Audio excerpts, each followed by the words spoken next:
চাপিয়ে দেওয়ার একটা অপচেষ্টা করছে, যেটা রাজনৈতিক ভাবে একটি অপচেষ্টার বহিঃপ্রকাশ।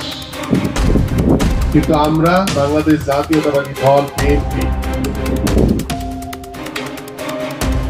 চেষ্টা করি এবং নিরলসভাবে কাজ করে চলেছি সকল ষড়যন্ত্র, বিশৃঙ্খলাকারী, অন্যায়। এখন সংবাদ 24 অনলাইন চ্যানেল বিশ্বজুড়ে মানুষের কথা বলে। আসসালামু আলাইকুম, আপনারা দেখছেন এখন সংবাদ 24, সাথে আছি আমি সঞ্জিদা। দেওয়া ষড়যন্ত্রকারীরা তারা ষড়যন্ত্র করে বেড়াচ্ছে। এই জন্য আমাদের সকলকে সতর্ক থাকতে হবে, প্রিয় নেতৃবৃন্দ, যে আমরা সকল ষড়যন্ত্র মোকাবেলা করে আমাদের মাননীয় ভারপ্রাপ্ত চেয়ারম্যান যারা আমাদের এই অন্তর্বর্তীকালীন সরকারের যে প্রধান উপদেষ্টা ডক্টর মোহাম্মদ ইউনূস এর যে সাক্ষাৎ হয়েছে, যে আলোচনা হয়েছে, সেই আলোচনা বাংলাদেশের মানুষের কাছে স্বস্তি বিরাজ করছে। কিন্তু সেই স্বস্তিটা একটি নতুন দল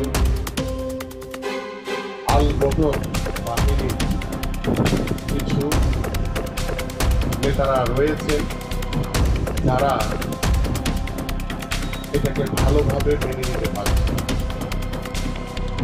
তারা চেষ্টা করছে সংস্কারের নামে, বিচারের নামে কিভাবে নির্বাচন পিছিয়ে দেওয়া যায়।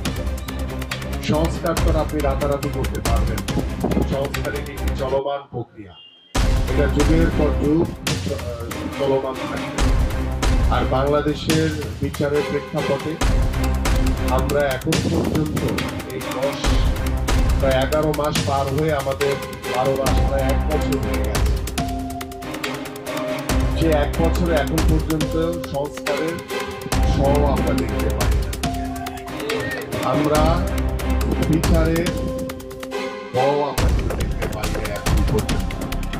কিন্তু তারা এখনো সেই সংস্কার এবং বিচারের নামে তারা নির্বাচনকে পিছিয়ে দেওয়ার জন্য একটি গোষ্ঠী বিভিন্ন প্রকার ভাবে ষড়যন্ত্র করে বেড়াচ্ছে, বিভিন্ন জায়গায় হত্যাযজ্ঞ করে দেশের ভিতরে একটি অস্থিতিশীল পরিবেশ তৈরি করার চেষ্টা